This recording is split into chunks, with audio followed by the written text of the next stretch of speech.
nation. How do you get the hitters that confidence and you tell them, look, I mean, you paid some great guys. Yeah. It's such an embarrassment of riches that Vanderbilt has. I mean, it's hard to believe that they can put a staff together like that on 11.7 scholarships. It's amazing. I mean, I admire them for being able to do it, because every pitcher they bring in is throwing 94 to 97 miles an hour. It's really an unbelievable challenge. These guys are averaging giving up 1.7 runs a game, including unearned runs. I felt going out there, that if we scored 3 to 5 runs in a ball game, that we should be fairly content with that offensively. If if they're averaging giving up, their ERA is 1.33, they're giving up 1.7 runs a game or whatever. If you score 3 to 5 runs, you're doubling what they typically will give up. But the only way you can win is if your pitching just shuts them down totally. And we did that on Friday night. We scored 4 runs, we held them to 2, we win. We scored 3 runs each of the next 2 games, but unfortunately we gave up 5 and 9 respectively, and so we lost those ball games. It's, that's why when you have a dominating pitching staff like that, your chances of winning are greater, because it puts such pressure on the other team to hold you down to a low-run game, and obviously we weren't up to that challenge. We had 2 guys starting their first ever SEC game. They each got off to rough starts, put us in a hole right away, and when you're going up against a pitching staff like that, one of the things that stood out to me was how few walks we drew this past weekend.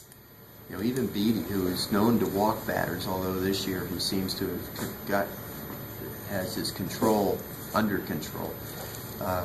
He didn't walk a batter till the 8th inning, and then when he finally did, it was key in the winning rally that we had. But the other thing that stood out to me was we didn't advance a runner the entire weekend. We didn't have a sacrifice bunt. We didn't have a successful hit and run play. We didn't steal a base.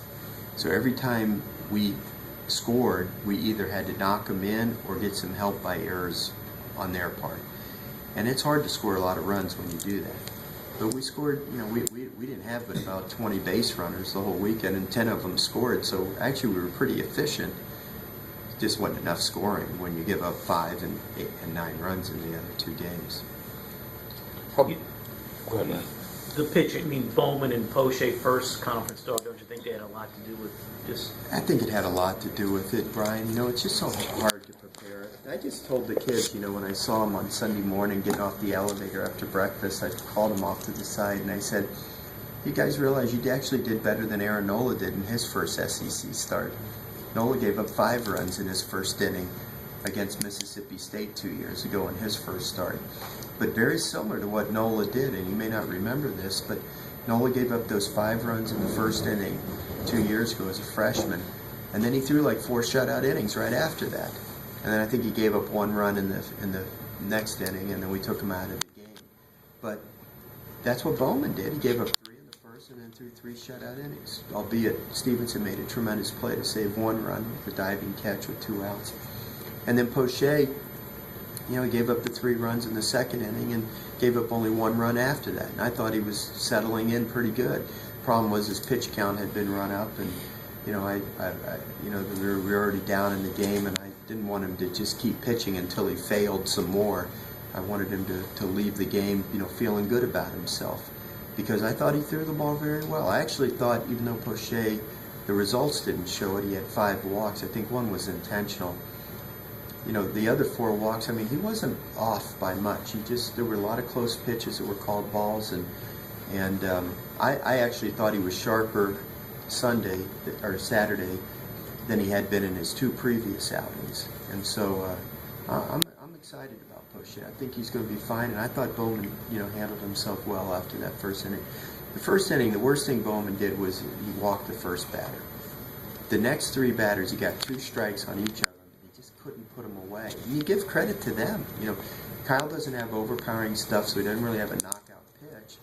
The one batter must have fouled off 6 or 7 2-strike pitches and then ends up hitting a double.